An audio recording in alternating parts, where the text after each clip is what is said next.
Coming up on this episode of the Almost False podcast. I was 14 years old, running away doing ecstasy at parties. They stopped on me to the point where they kicked me underneath a truck. I had cuts and bruises all over my body. The car revved up, started speeding towards me. I saw the hand and the gun come out the window, and I threw myself down into a corner of the building, and I blocked my head, and I just prayed, God, don't let me die today. It wasn't more than a few hours after that the police came and knocked on the door and said, if he doesn't get out of here, he's going to die. Hello and welcome back to the Almost False podcast, where I interview regular people with incredible stories. Today's guest is TJ. He grew up in an abusive home, and that led him into all kinds of abuse later in life, from domestic abuse to alcohol abuse to cocaine addiction and a lot more. He survived several beatings and murder attempts. It's a hard one to hear, but it does have a happy ending. So let's not waste more time and get into the story with TJ. I want to ask you about your childhood because it seems like it was very rough. So can you take me through that? Well, when I was about 2, my dad left. He was an extreme alcoholic, drug abuser. My mom kicked him out. He eventually ended up straightening out his life. He's been sober now, going on 30 years. But she ended up with this boyfriend named Steve. He was a very, very abusive person. He would hit me, pour drinks over my head. There was one point where he was smacking me so hard that I was bouncing off my bed. He would drag me up the stairs, throw me into my room, throw me into things. He once kicked the table into my sister's chest. I can go on with countless stories that I remember of abuse. A lot of it is suppressed. A lot of it I don't remember. But there's a lot of it that I do. The traumatic experiences with him, watching him throw my mom into a dresser, kick the table into my sister, hitting me. He would pick me up from school in his truck and start punching me in my leg or punching me in my side or in my arm, and verbally would degrade us, basically made us feel like we would never amount to nothing because, well, he was an abuser, right? That's what they like to do. I was a very problematic child. My mother actually ended up putting me on the 6 o'clock news for a segment about troubled children, which led to me losing most of my friends because the parents that saw this no longer wanted their kids hanging out with me. So it kind of ruined my childhood a lot. My mom was very loud. She wasn't a talker. She was a screamer. So it was, you're grounded for a month, you're grounded for 2 months, you're grounded for 3 months. Go to your room, you have no toys, you have no TV, you're allowed to read a book. Her approach was really rough, and it didn't work on kids like me, where I needed more of somebody to talk to me, somebody to conversate with me. She wasn't that. We couldn't even talk to her. It would be, hey mom, and what do you want? And she would scream at us. And it was a pretty tough upbringing. She was a single mom on welfare up until the boyfriend came. And even when the boyfriend came, he never worked. He pretty much lived off of her and sat at home and abused us. And my mom will say to this day that she didn't know what was happening, but she knew full well what was going on. My sister told her on multiple occasions. I spoke up on multiple occasions.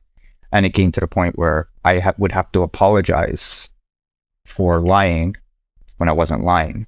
So after that point, I just stopped speaking about it, and I let it happen because I just assumed that nobody was going to believe what I said anyways. I would get suspended from school for things that other people did, and because I was known as a troubled kid, it didn't matter what I said. It was my fault. I did it. End of story. The countless times that my mom brought me to the police over silly little things.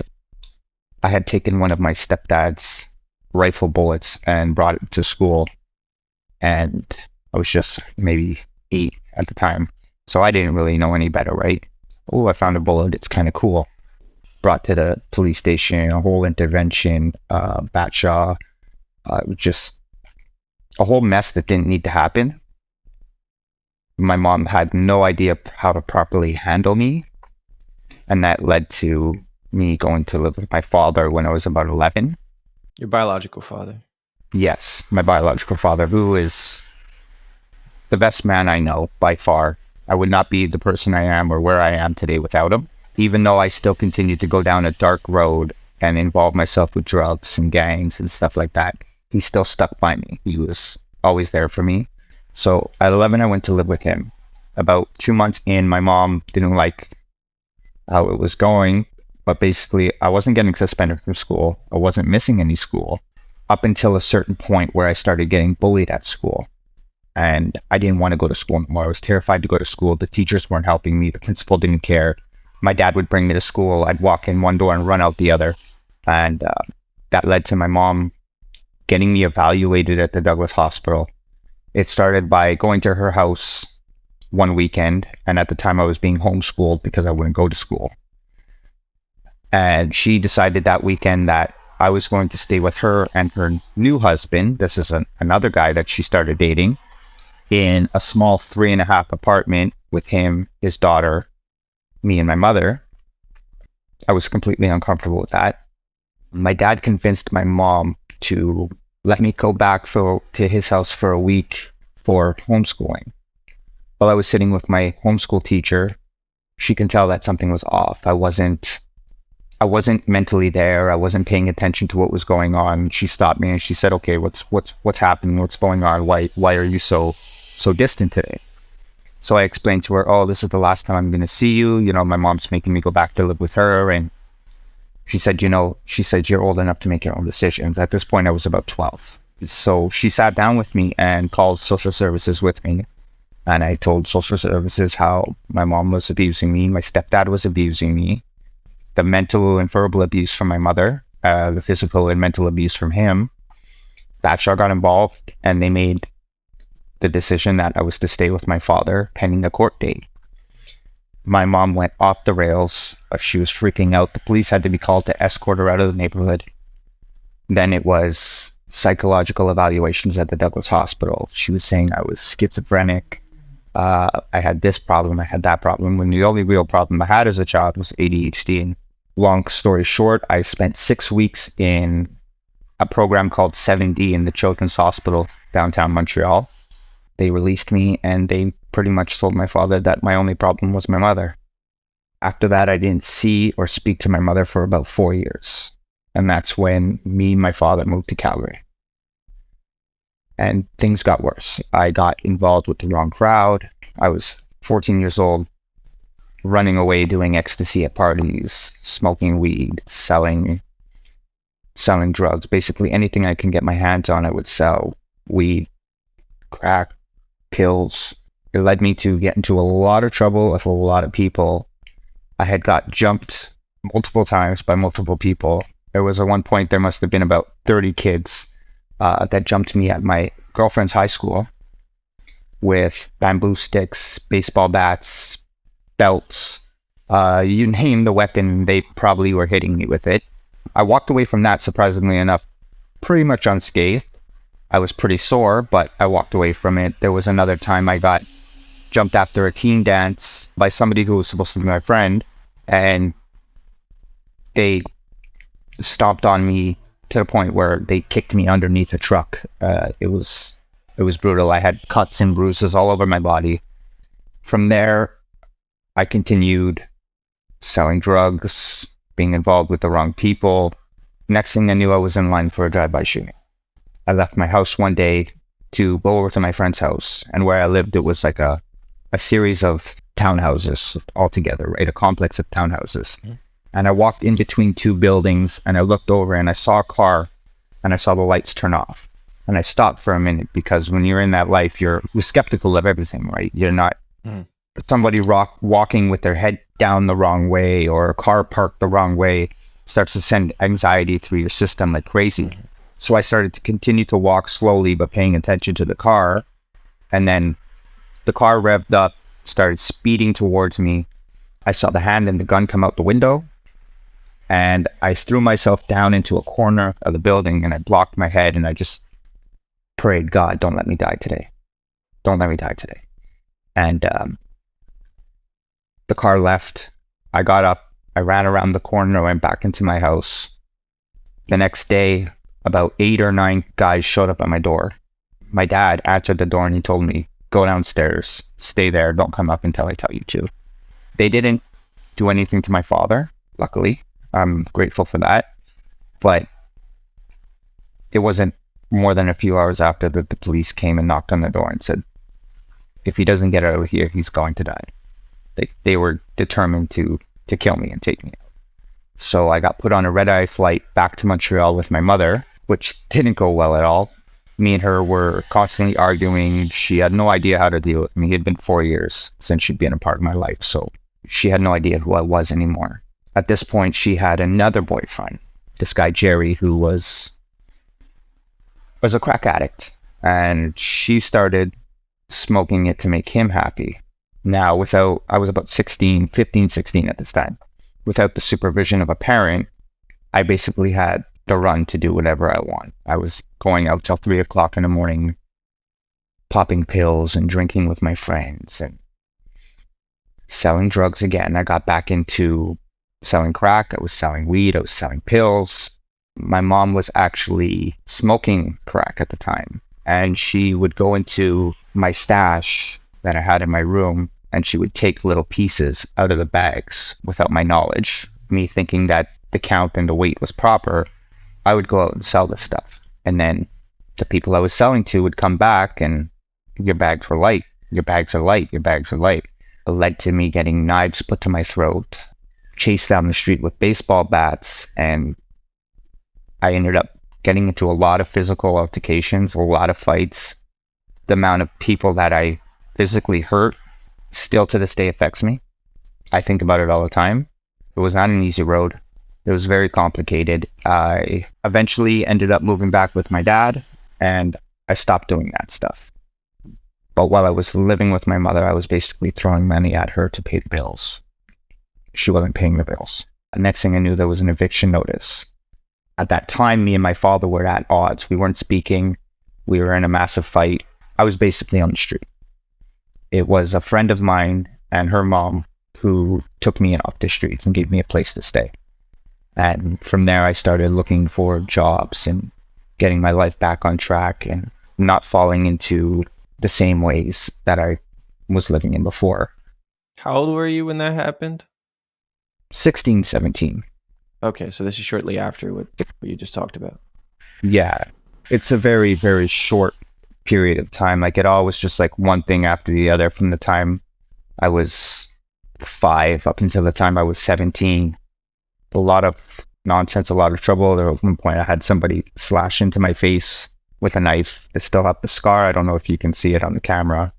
From there, I went back to my father. I called my dad and I said, look, I'm sorry. And my father, like I said, is one of the greatest men I know. And he told me, just get your stuff together. I'm coming to get you. Come home. So I moved back in with him and I started getting my life back on track. I went back to work. I stopped dealing. I ended up getting my own apartment, which is where I met my ex-girlfriend. She was constantly cheating on me with anybody and everybody she could. She even had a lot of my friends in on it, and everybody was trying to tell me, like, TJ, she's cheating on you, this is happening, that is happening. And I was like, no, not her. She didn't do that to me. Being very naive, you know what I mean? I ended up losing my apartment because I was putting all my money towards her to make her happy because I didn't want her to leave. I became very insecure with myself. I was afraid to be alone, essentially. So me and her were together for about 5 years, and one day I'd had enough. And I just, you know what, I'm done. It's over. And me and her broke up. In the process of this, I was already talking to an ex-girlfriend that lived in Calgary, my kid's mother. Off a whim, I packed up and I moved to Calgary. She came down to visit. She was here for about 2 months. At this point, I had gotten my own apartment again, and I started getting things back on track after me and the other girl broke up. 6 weeks into the relationship and being here, she turned out to be pregnant. So she wanted to go home, essentially. She wanted to go back to Calgary to have the children. So I said, okay, I'm obviously going to come with you. I'm not going to abandon you or my children. So I got all my stuff sold, got a plane ticket. I moved out to Alberta. Things went well with me and her for a while. But it came to a point that I found out, and everybody else found out, that I was essentially being used by her. Her life before me, she didn't really have much. So me coming out with all the money that I had saved up and everything. I got us a house. I got us all the new furniture. I bought all the stuff for the babies, which I have no problem with today. Like, I don't regret doing any of that, and essentially did what a man is supposed to do and take care of his family. About 6 months into living together, she decided to break up with me and tell me that I had to leave. I was super confused. It came out of the blue. I didn't know what was going on. And I ended up putting a hole in the wall. I punched a hole through the wall. She called the police on me. The police came. They made me leave. And for the next 9 months after that, I was determined to fix my family, get back together, and essentially just head over heels in love with this woman, mother of my children. And everybody kept telling me, she's using you, because it came to a point where I would show up in the morning. I would take her son from another relationship to school. I would hang out all day and I would take care of my twin boys while she would sit on the PlayStation 4. And then I would go and pick up her son from school. I would come back. I would get everybody fed, everybody taken care of. And it was basically, okay, you can leave now. I don't need you here anymore. I did this for 9 months until one day we had a couple of drinks together.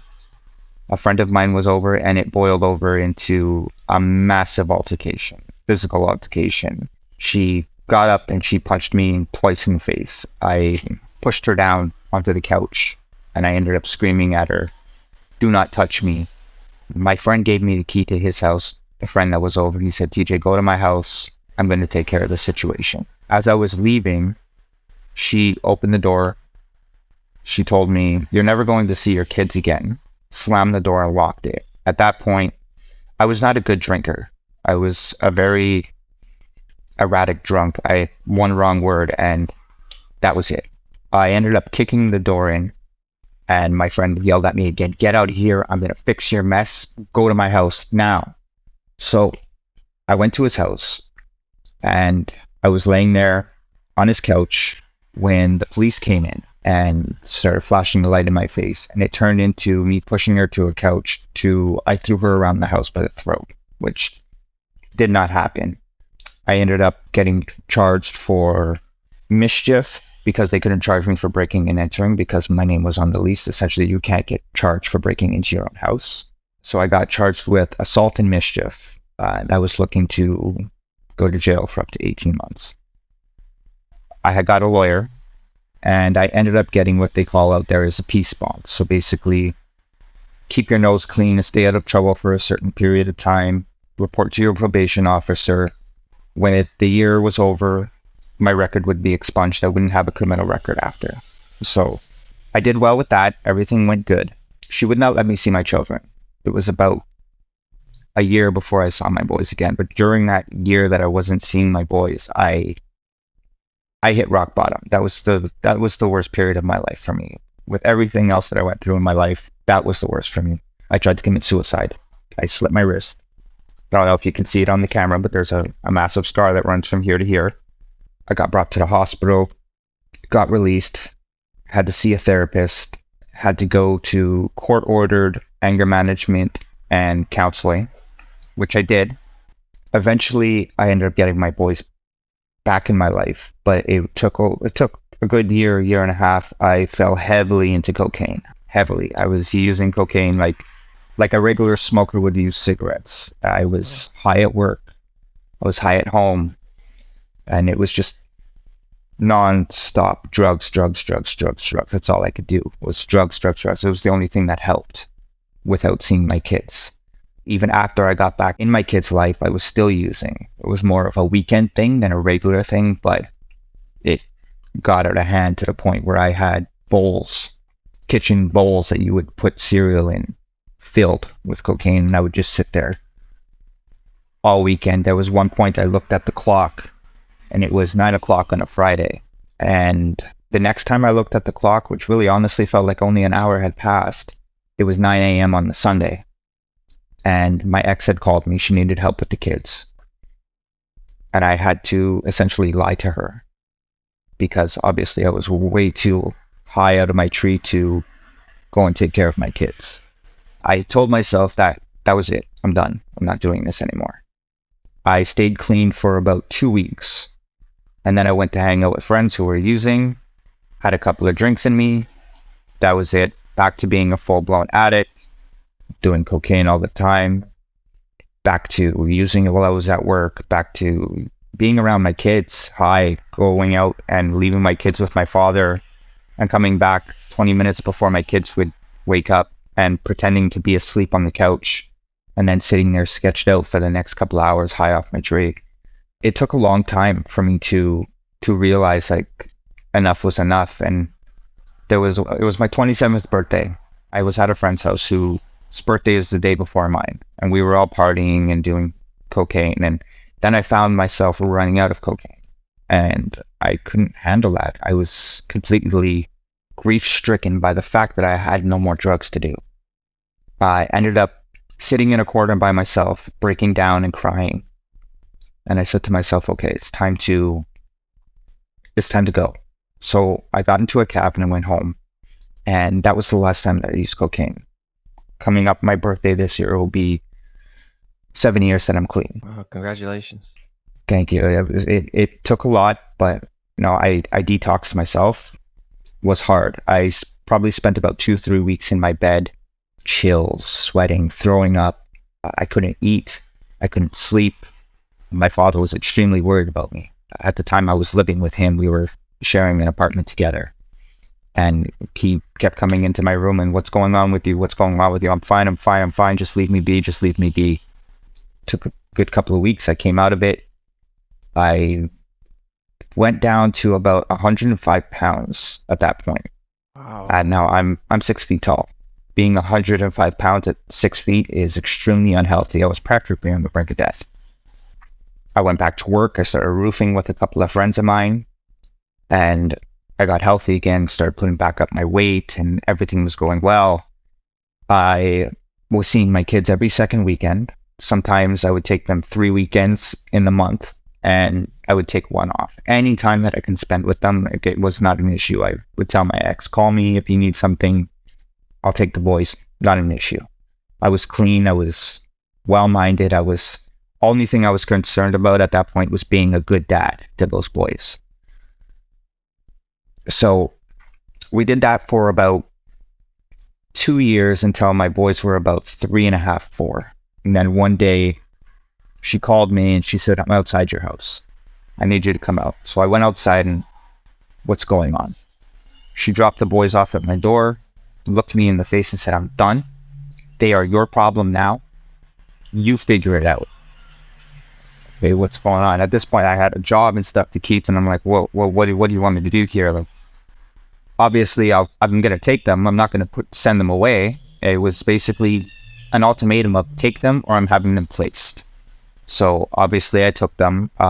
It was tough for a little while getting to work and all that stuff, but working with friends made it a little bit easier, considering my boss was a good friend of mine and still is to this day one of my best friends, one of the people I will go to with anything and everything, and he always gives me the best advice that he can. I ended up in another relationship with another girl, and she ended up pregnant. Now, we were more of a friends with benefits situation than we were a relationship. So when she turned out to be pregnant, I said, okay, well, let's get together. Let's make things official. I want to do right by you and this child. I was going to baby doctors with her for a couple of weeks. I ended up getting a message on Facebook from her sister that was telling me, I hope you realize that you're not her only boyfriend, and that she has a boyfriend who has been to my house, who she is also telling is the father. So she was going to baby doctors on one side of the city with me, and baby doctors on the other side of the city with another guy. Now, my need and ability to be a father is the most important quality that I have. Like, I'm never going to have a child out there that is mine that I'm not taking care of, that I'm not being a father to. I ended up burying myself into a bottle, getting drunk every single night. And it was a friend of mine from here, my best friend for 20 plus years, who said to me, look, TJ, he said, you got 2 kids that you know are yours that need you. Nobody is going to fault you if you walk away from this situation. I said, you know what? He's kind of got a point. So I ended up packing up my stuff, moving back to Montreal to be with my family.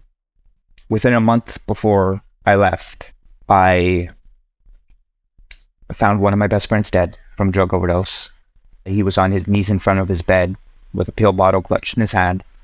He was doing fentanyl, and he overdosed. For years, I carried guilt around because he had called me that night. He wanted me to go out for a beer with him, and I lied to him. I couldn't handle being around the drugs at this point. I was clean, and being around it was just frustrating. I would get into arguments with him. I would get into fights with him. And I told him, sorry, bro, I can't. I got the kids, even though I didn't. The next day, his brother, who was one of my best friends, called me. He's like, I need you to come over here. So I went over, and there he was, dead from an overdose, to the point where rigor mortis had already set in. They had to break his bones in order to get him into a body bag. And that was extremely traumatic for me. Like, to this day, it's an image that I can't get out of my head. Leading up to 3 days before I left and came back to Montreal, one of my other friends, Adam, he called me and said, hey, I know you're leaving. Let's get together. Let's go have a couple of drinks before you leave. And let's hang out, right? And I said, yeah, sure, let's do it. Let's go. So we went to a bar that was not far from my house. He wanted to go and play on the VLTs, the gambling machines, right? I guess somebody else was on that machine, and the person came back in and said, you're on my machine and this and that. My friend, being the big guy that he was 6'9", stood up with his chest pumped out, and what are you gonna do? And you didn't mark anything that said this was that you were here. F off, basically, right? Well, the guy pulled out a gun and shot my friend right there in the bar in front of me. Now I'm on my hands and knees, putting pressure on this guy's wound, telling him, hold on. He essentially died in my arms in front of me. And now here I was, I had to make a move across the country a few days later without even being able to pay my final respects to my friend. To this day, it's something that I've never really dealt with. It was something that I held on for a long time until I came to God, essentially, which is, I'll get a little more to that journey later on. So I came back to Montreal, and I started dating another girl named Samantha. At first, she seemed like a really good girl. It seemed like a good relationship. It turned to be the most toxic situation I'd ever been in my life. I wasn't allowed to go and spend time with my family. I wasn't able to go and see my mom. I wasn't allowed to have any friends. Any female friends that I had was, oh, you're sleeping with this person, you're sleeping with that person, when I wasn't doing any of it. I was always loyal to my girlfriends. I didn't mess around on anybody. Screaming arguments, cops at my house almost every other day. And my children were living in this situation, like seeing this and going through this. I dealt with it for almost 4 years. There was a point where I was pushed through a window in this apartment. And I have a broken window sitting in my house right now from it. Cups thrown at me, plates thrown at me, being attacked. And it got to the point where I snapped myself, and I grabbed her and I threw her up against the wall. And I've come to forgive myself for that now. But at the time, it was like, who am I becoming now being with this girl? I put so much work into myself with therapy and counseling and anger management that I was slowly reverting back to a former version of myself. And everybody was telling me, you got to get out, you got to get out, you got to get out. I just didn't know how. So it goes back to that thing where abusive relationships, where men get abused too. We go through some things too. Absolutely. And we ended up having a situation where Batshot got involved. They came to the house a couple of times. They met with me, they met with my kids, they met with my ex, they met with my ex's son. The couple of times that they came here, everything was fine. The social worker spoke to all 3 kids and said everything seems to be fine.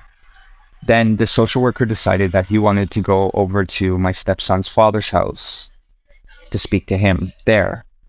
And my stepson spewed out a whole bunch of stuff that wasn't true about me, saying that I had stabbed his mother in the back, and that he had to take a towel and stop the bleeding, and that I was punching him in the face and I was throwing Xboxes at him, and just a lot of really insane things. I ended up packing up my kids and moving in with my brother for a couple of months because I need to get out of that situation. I couldn't be here being blamed. At the same time, they weren't letting her son come home because I was here. So I said, I'm going to do what's right by her and by myself and by my kids, and I'm going to get out of this situation. They were talking to me about throwing me in jail for 10 years because of the level of abuse that I was supposedly putting them under, right? And he ended up getting brought to a child detective, and in front of the detective, he admitted, oh no, I lied.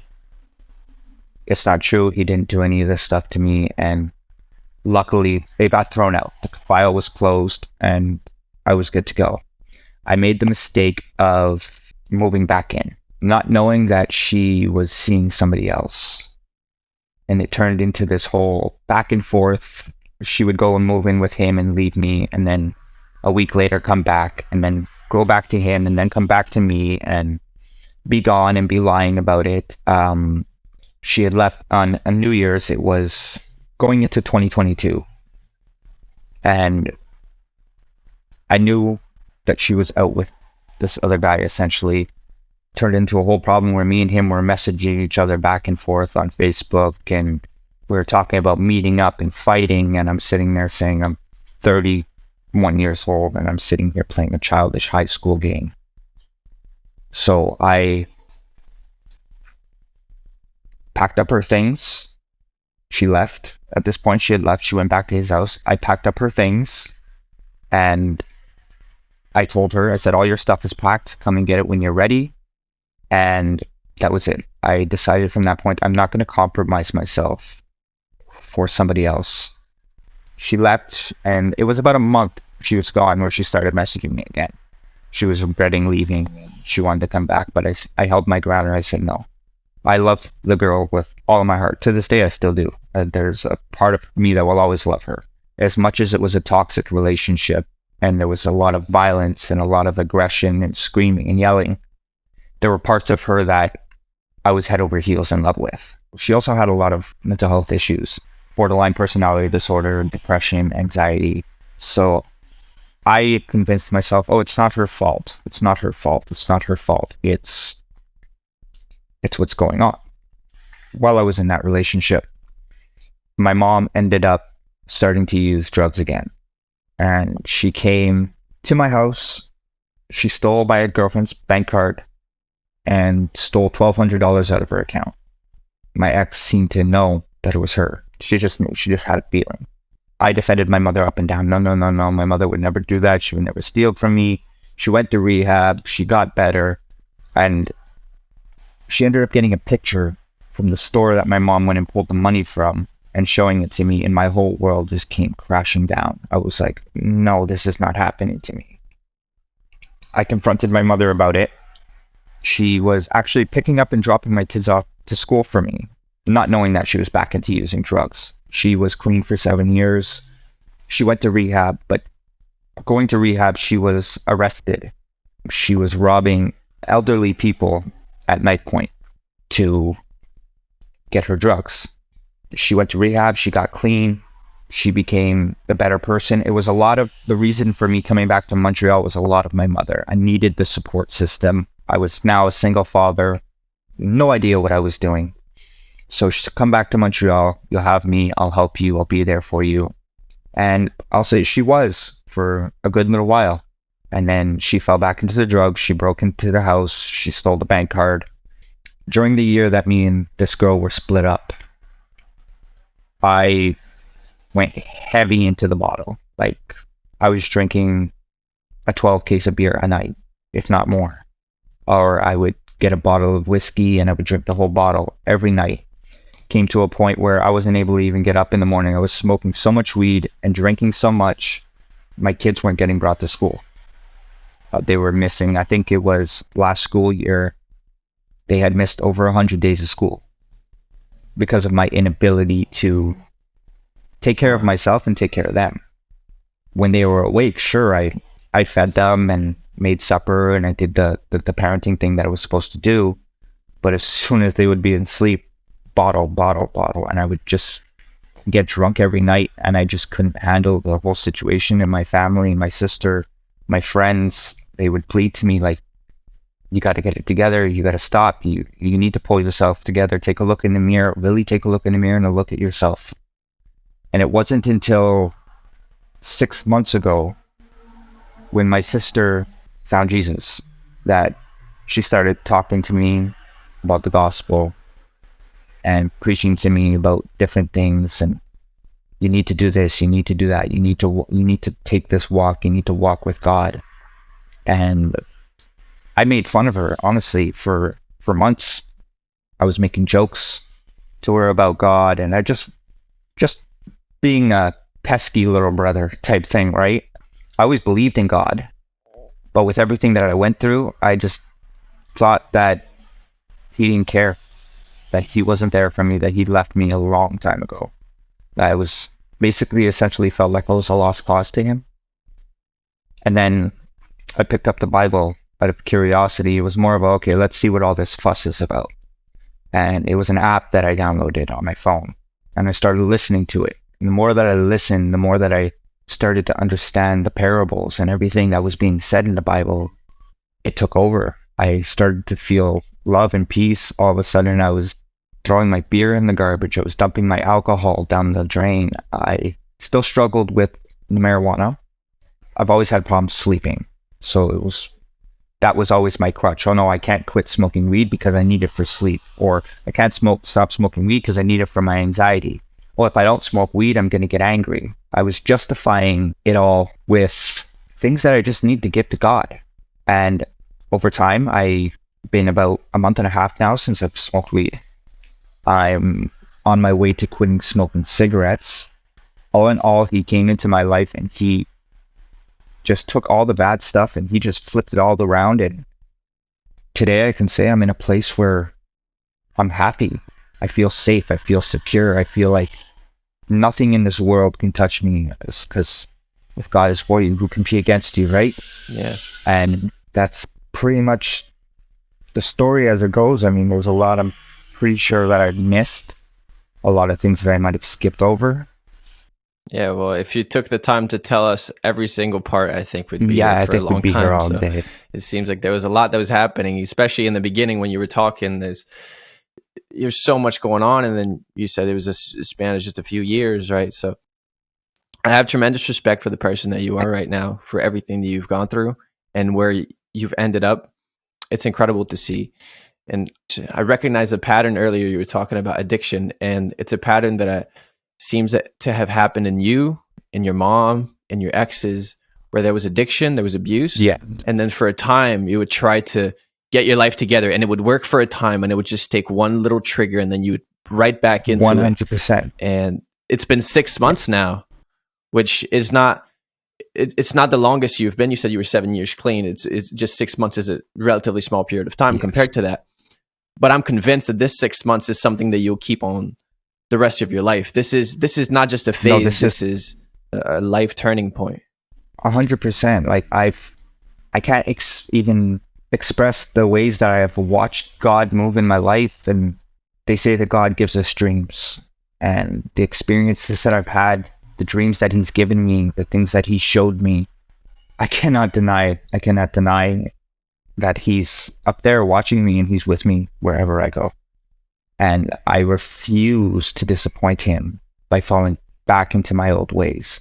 And it was 100% right what you said. It just took a wrong letter from the government or an argument with a family member or a friend, and that I would slip right back into it. I would start drinking. I would start smoking. I mean, the chemical drugs, the cocaine, this year will be 7 years. I haven't touched it. But it was all the other stuff. I looked at weed as it wasn't an addiction, it wasn't a problem. And I would justify it by saying, oh, well, it's legal, so there's nothing wrong with it, right? But the reality is it was suppressing so much of me and who I am that I would just sit there and stare at a TV and play a video game or binge watch TV shows. And I was essentially not doing things with my kids because I was just stuck in my cycle of abusing myself. And coming to God really pulled me out of that. And I felt him like strongly in my head saying, it's time for a change. It's time to do something. You have so much more to offer this world than sitting there playing video games and smoking and drinking yourself away. Like, thank you so much for listening to this episode of the Almost False podcast. If you enjoyed it, please make sure to leave a like and subscribe for more interviews like this. If you found this content valuable, please share it with a friend. It really helps us out a lot, and hopefully it will help them too. If you want to be on the show, you can go to almostfalse.net and submit your story there. We would love to hear from you. With that being said, I hope you have a great rest of your day and stay blessed.